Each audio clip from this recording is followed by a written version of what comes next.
Alors toute inversion sujet-verbe est considérée comme faisant partie du langage soutenu.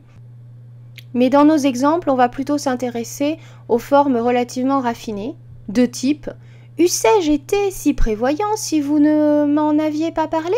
Donc eussé-je été avec inversion sujet-verbe, donc eussé, us, mais avec un « et » à la fin, un accent aigu sur le « e », et « je », le sujet. Donc en fait, la règle, c'est on commence par mettre le verbe, on rajoute un trait d'union car il y a inversion entre le verbe et le sujet, on met ensuite le sujet, s'il y a besoin, on met le complément, et on rajoute un point d'interrogation pour dire qu'il s'agit d'une question. Quand le verbe est conjugué à la première personne du singulier, c'est-à-dire je, on met un « et » à la fin du verbe.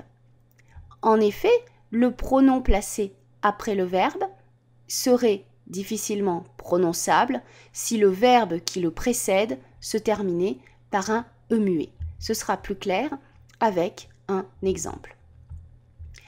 Puissais-je accomplir cette tâche difficile? Si je ne mettais pas le « e », ça donnerait « puisse-je ». Donc ici, il y aurait un problème de prononciation, c'est pour cela qu'on met un « et ». Puissais-je accomplir cette tâche difficile?